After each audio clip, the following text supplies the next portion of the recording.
Hello again, fellow YouTubers and fellow Bond fans. I almost forgot that time. Almost forgot. Solomon Pleasant here, back for another James Bond movie review. And we are looking at Timothy Dalton's last film. We will greatly remember how he has impacted on the series. A whole 2 films. Wow. So anyway, let's dive right into License to Kill.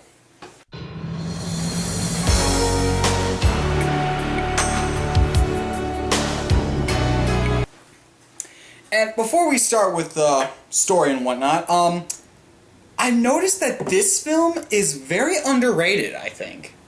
A lot of people either forget about this film or actually don't necessarily like this film as much as some of the other Bond films. And part of me understands that, but part of me is a little confused by that. And I'm going to explain why. Starting with story. The story is actually really good, despite what some people believe. Bond is basically... Well, it starts out where Bond and his friend Felix Leiter, who has been in and out of the series every now and then, and he's been just in the series as a minor character for the most part, he and Felix stop this drug lord known as Franz Sanchez, or Franz Sanchez. I'm just going to call him Sanchez, because that's so much easier. And they basically stop him and get him arrested, and then they go to a wedding where Felix gets married. Not Bond this time, Felix. And actually, after Sanchez breaks out, spoilers, while he broke out, there's a little kind of banter between Bond and Felix, and there's actually a little bit of a subtle reference, actually. At one point, Felix and his wife are talking to Bond, and his wife is just like, oh, you catch this thing with some wedding thing that I don't understand. Hey, catch this, you might be the next one to get married. And Bond's just like, yeah, no. He just looks and he's like, no. And if you all saw, and for those who saw On Her Majesty's Secret Service, you kind of get why. So that was a pretty subtle reference out there, and that's kind of funny, but at the same time it's like, oh, yeah, you probably don't want to talk to him about the M-A... or the marriage word. Yeah. I'm bad spelling. And after that, basically, Sanchez busts into the house where Felix is, kidnaps Felix, kills his wife, I believe, kidnaps him, takes him to this area, and feeds him to sharks. Felix is badly wounded, and he doesn't die, of course, but then the whole thing from there on is Bond is basically getting revenge on Sanchez. And this kind of is shown when I did the 007 Legends Let's Play, which was not my best Let's Play, but it's shown on there when I'm playing the License to Kill mission, that it kind of shows the story, and basically Bond is out for revenge. He's pretty much out to kill Sanchez because he messed with his friend Felix, and I think this is a really good story, actually, because in this, Bond gets his license revoked by M, gets basically shot at by other MI6 agents because they're trying to stop him because they know that a revenge mission usually doesn't end well. And the whole time, Bond is basically on his own for the most part. And that makes for some really good dialogue between certain characters, and it also just makes a really good story. And why some people don't like this film, I'm not really sure, because the story is really good. I mean, Bond is avenging one of his best friends, who got mauled by a shark and had his wife killed. And considering Bond knows what it's like to lose a wife, this makes him all the more determined to get vengeance on Sanchez. So this makes a really deep character film. And the fact that some people don't look at it that way is kind of weird, actually. In that sense, I give the story a star, because it is a really good story. And I'll dive more into character analysis and characters, but the story is really good. Star.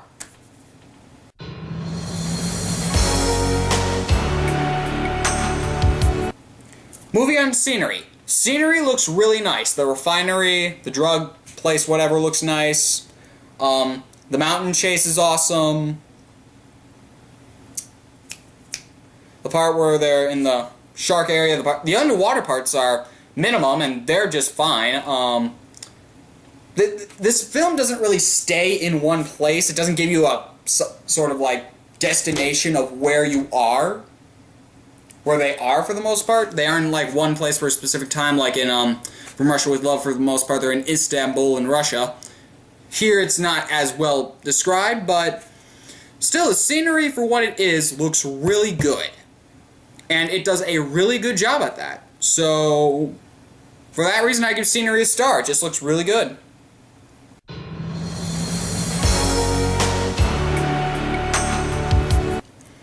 Moving up to follow-up. This film follows up The Living Daylights pretty well, actually. The Living Daylights was not one of the best films. It wasn't one of the worst, of course. But it had just enough where it's like, alright, Timothy Dalton, in License to Kill, you can now fill your shoes. And it does. License to Kill can beat Living Daylights pretty well, actually. Is it better than some of the other films that I've given a star to on follow-up? Like, is it better than Goldfinger? No. Is it better than Live and Let Die? No. Is it better than, crap, what else can I give this to? Is it better than, say, like, View to a Kill or Octopussy? Well, it's better. Is it better than View to a Kill? It's kind of on par with View to a Kill, but as a follow-up, it does a pretty good job, actually. So, for that reason, I give follow-up a star, because it does well following up The Living Daylights.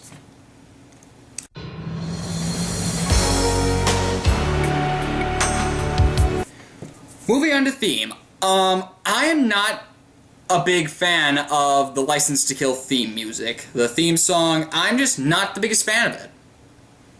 When I actually first was going to watch, the first time I watched this film, I'm like, I'm really interested to see how this theme song's going to be like, just something like more upbeat and more up-tempo, like, say, A View to a Kill or Goldfinger or something around that area. You know, something just a little more upbeat, but no, it's a bit slower and not as up-tempo. It wasn't what I expected. I expected something different, and I didn't get what I expected. And for what the song was, it just wasn't it's just not one of my favorites. Because for that kind of title, you'd expect something a little more up tempo, and I didn't get that. I'm not a fan of slow tempo songs, except for stuff like "You Only Live Twice." I like that song because that's a nice slow tempo song. But for this one, I was expecting something a little more up tempo. Didn't get that. So for that reason, I give theme song half a star.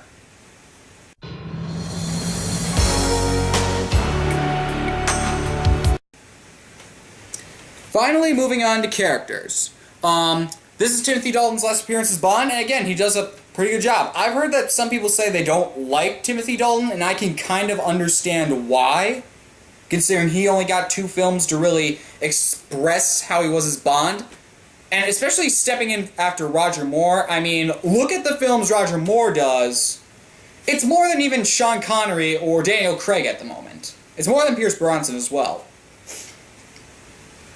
So, Timothy Dalton didn't get as much of a chance to really express himself as Bond. But for what he did an okay job, I thought. He was an okay Bond. I thought he was an okay Bond. And in this film, he did much better than he did in Living Daylights. In this film, he does express the grittiness of losing a friend and whatnot. He expresses that, and when he finally fights Sanchez in the final battle, which is a really awesome battle, he does really well in showing that I'm going to kill you because of what you did to Felix. So it really shows that. Bond girls. There are actually 2 Bond girls, and both of them live in this film. Pam Bouvier and Lupe Lamore or something like that. Basically, one of them, Sanchez's girlfriend, becomes a Bond girl and helps Bond. Other one, CIA agent who helps Bond. Both Bond girls, I thought, did an okay job. Pam actually did some things, as far as I know. I know in the game she didn't, but in the movie I thought she actually did some things. And for the other Bond girl, who was a the girlfriend of Sanchez, she did an okay job as Bond too. And actually, this is one of the few films where two Bond girls actually live. Usually, when there's more than one Bond girl, someone's gonna bite it. But in this one, that doesn't happen. So both Bond girls do an okay job. MI6, M is a jerk in this film. Well, Grant, because you can get why he'd try to stop Bond, but at the same time, it's like, dude, they hit somebody from... actually, more I think about it, M should have let Bond do this, because think of it like this. An agent from the CIA just got hit. Why not let one of your friends help you out there and be like, and then MI6 can be like, hey, we helped you take out that drug lord there. This is us being good allies to you and helping you. I don't understand why he couldn't play it like that, but I guess not. Maybe something about letting the CIA take care of it themselves, but honestly, you think it'd be like, hey, you know how you were trying to do that? Well, I helped you with that. Here you go. I assisted you. This is just being a good person. Oh well. Q does an okay job. The rest of MI6 does okay. Bond's allies. There's one called Sharky, and he bites it pretty quickly, actually. But for what it was, he was an okay friend. And I'm gonna put a link for this video too. I've been putting links for a lot of this guy's videos. Saw his review of License to Kill, and the way he talks about Sharky was actually kind of funny. I can't do it to the caliber he did, so I'm just gonna put the link there and not rip off people and just, you know, give other people credit for their videos. Anywho, moving on to villains and henchmen. Sanchez is an actually pretty good villain. I mean, and when he gets pissed and kills somebody. When somebody screws up, he'll just be like, kill him. Just kill him. Or he could just be like, or it could just be something like this. Hey, Mr. Sanchez, you know how you said to file your taxes? Yes. Yeah, I kind of failed at that.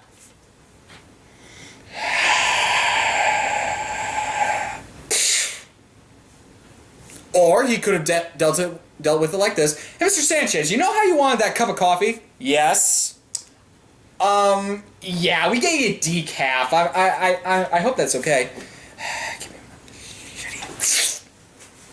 Or like this. Hey, Mr. Sanchez, you know how you wanted me to fill out an application for your newest henchman or something like that? Yes. Well, I kind of screwed up with that. You see that pit over there? Yeah, you're going in it. Into the shark pit. No, you failed. Just no, you die quietly. Die quietly. Yeah, when somebody screws up, he kills them. And he's a pretty good Bond villain, actually. And despite not having many, like, physical features, I still remember him really well because of his personality and just his impact he had on the franchise. So he did a really good job as villain. As for the henchmen, there are a crap ton of henchmen, and a lot of them don't get enough screen time to really be memorable. There's a agent named Kilfer who worked for the CIA, and he basically betrayed Felix. He did an okay job and then got kicked into the shark pit. You got this guy named Morin Crest or something. He apparently is framed by Bond, and then his head blows up, so he doesn't get much time. The only two that really get much time are a henchman named Dario and a henchman named Truman, I think? And Truman just gets shot by Sanchez because he keeps annoying Sanchez to the point where Sanchez is like, give me that gun for a second, and then just mows him down. Dario is the only henchman I really remember from this movie because he's the one who stayed alive the longest with actually a personality. He had a little knife thing and everything. He was like a greaser, basically. And he gets grinded up in a pit. A meat grinder. So that's a pretty memorable death, actually. But for what the henchmen were and them just being all over the place, all the characters combined, and there are some other characters in there too, but for the most part, all the characters combined either do an okay job or a really good job. So I have to give the characters a star because it just did a really good job with characters and whatnot.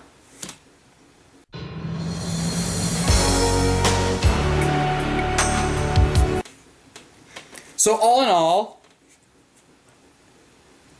that's a 9.5 out of 10. That's a pretty high rating, actually. And I'm probably one of the few people who will actually defend License to Kill like the high rating that I give it, because it actually is pretty good when you think about it. It's entertaining to watch, it has a good story, and it's a very dark story to say the least when you really look at it, and the villains are memorable and whatnot, everything's just pretty good. Now granted, it's Dalton, but if I had to choose between Living Daylights and License to Kill, I'm going to pick License to Kill over Living Daylights, because Dalton does way better in this one. Sadly, though, this is the last time we see him because, well, Bond goes on a hiatus for a while. We don't see another Bond film for like 10 years, I think? I don't fully remember. But, speaking of which, what's next time?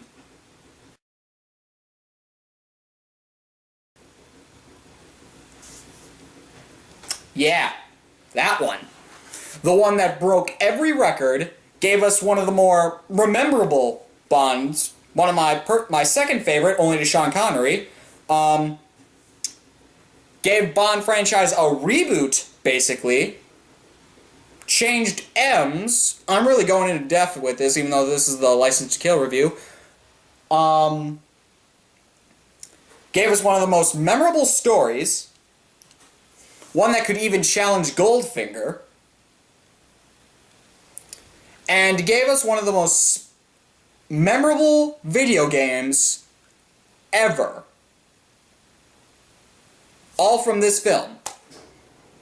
I've already talked about this film too much, and I probably should have waited until my next review. But you saw it. You all know what's next. So, this has been Solomon Pleasant, signing off.